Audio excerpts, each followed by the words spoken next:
Hi friends, Mr. Paul here. I'd like to finish up the World War I readings for Unit 6 with 28.5, Peace at Last. These are some long video notes. 28.5 is a hefty section. Make sure that you read it, take careful notes, pay close attention to the key terms on the study guide. There are several of them. The question we want to answer here at the beginning is, what factors began turning the tide late in the war? One of the major late changes was the Russian exit from the war and the Russian Revolution, and the American entry. This completely reshuffles the alliances. Russians out, Americans in. There are a whole new alignment of forces against each other in the final months and years of the war. By this point, late in the war, we have reached a state of total war. All resources, all population, all production capacity in all of the warring nations is focused on war. Everything that happens serves the needs of the war.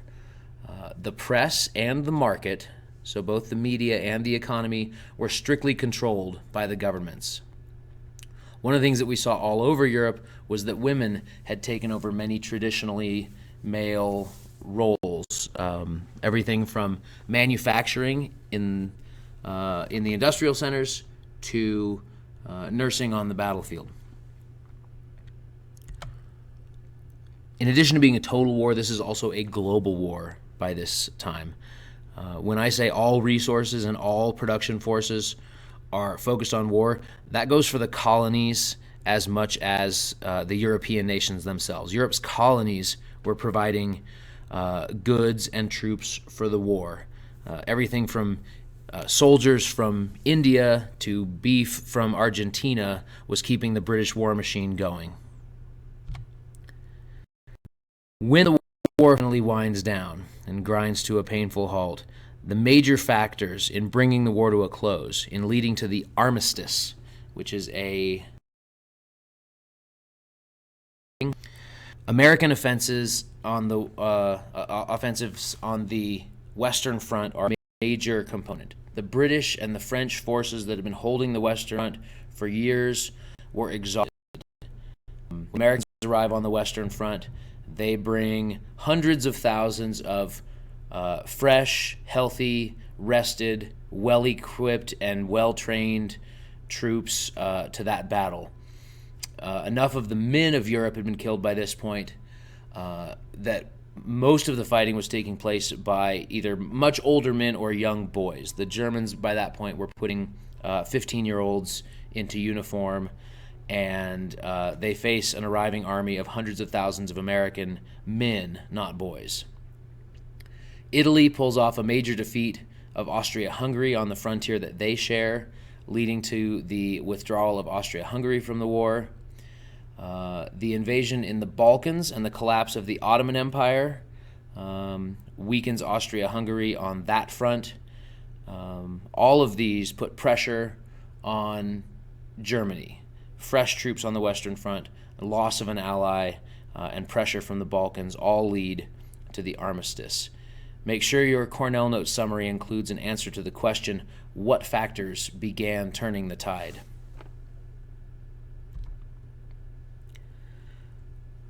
As the war comes to a halt, we want to start to look at its effects. We need to answer the question, what are some of the effects of the war? The war led to big changes in the social order. In many cases, the aristocracy was weakened. It was expensive, and a lot of that wealth came from the upper classes. The whole class structure was impacted. The aristocracy may have lost some of their claims to traditional privileges and wealth, and other social classes, workers, women, had entirely new experiences, new opportunities resulting from the war. Political systems were likewise disrupted. We are witnessing the collapse of ancient empires, the Ottomans, the Austro-Hungarians, the Russians. These empires are collapsing, and in the case of the Russians, the Romanov dynasty, entire royal families are being wiped out. The casualties in World War I are staggering. to the tune of 9 million dead and 21 million injured. Those are military figures. That does not include the civilians. Many, many more civilians, especially in Russia, who died from disease or starvation as a result of the war. We are having a modern moment at this point in history. Historical scholars are in an ongoing discussion as to whether this is the modern moment. Are we witnessing the true transition into modernity? Communities are changing. Industries are expanding. International relationships are being rewritten. The colonial system is substantially weakened as European empires invest time and money and energy into this war. Their ability to maintain a colonial network, a global empire, is weakened. And we are watching ways of life changing forever here in the first decades of the 20th century. So I encourage you to participate in that scholarly discussion about whether or not this is the most important modern moment. One of the final questions is, how did world leaders begin to restore the peace? Someone's got to pick up the pieces after this devastating war.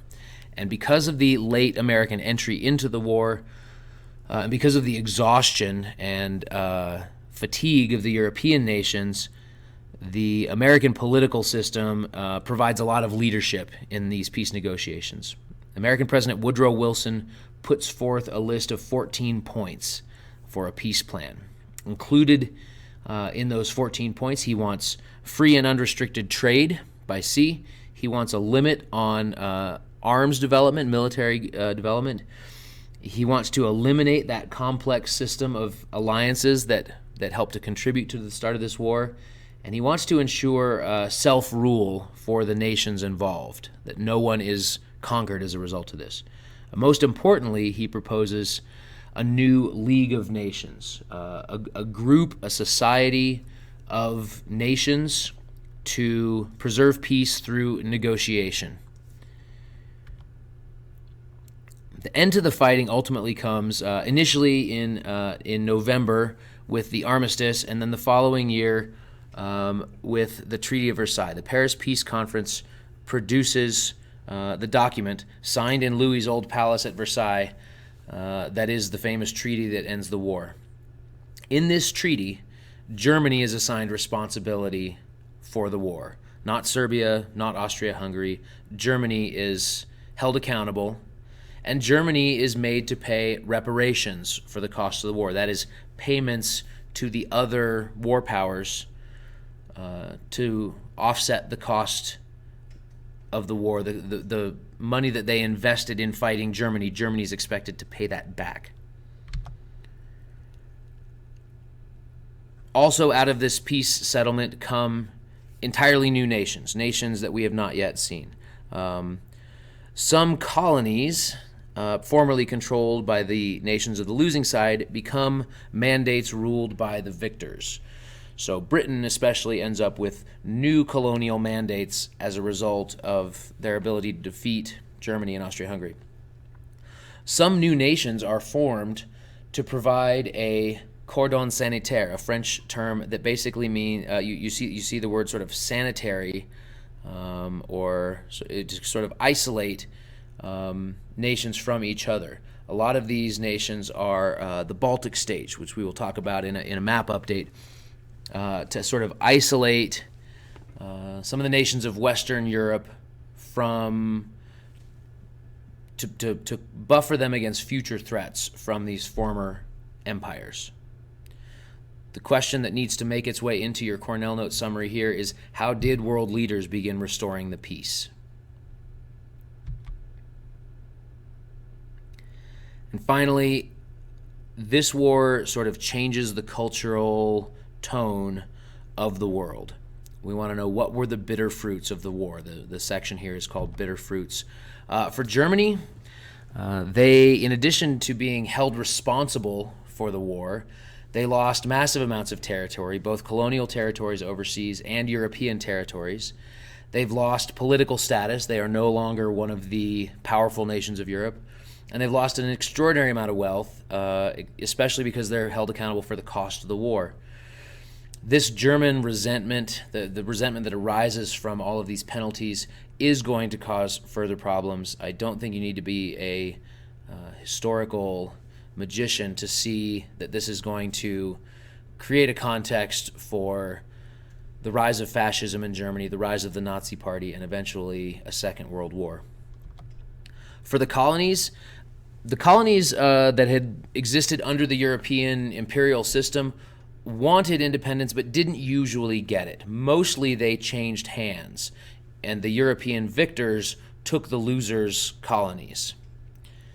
However, the colonies really did want independence, and this leads to another wave of colonial nationalism. Because the European empires are either weakened and exhausted by the war or are being broken up by their defeat, nationalism does lead to some new nations as these big European empires weaken and break up. And in those colonies, the former privileged classes, the ones who were the colonial rulers, are now going to be the minorities, and they've lost the support of their European colonial imperial network. Finally, there is a general sense of disillusionment. People are disgusted by war. This is not the way war used to be. War used to be this grand and noble, sort of honorable affair with proud troops and bright uniforms and banners waving and trumpets blaring and noble, glorious charges across the battlefield. World War I was a grim, ugly, modern industrial war characterized by trench warfare and a meat grinder of a war of attrition. People are disgusted by this, and they're disillusioned by the outcomes to the point that this war becomes known as the war to end all wars.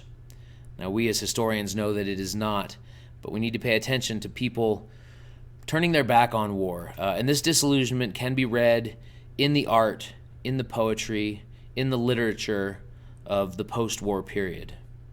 Make sure your Cornell notes include something about what were the bitter fruits of the war.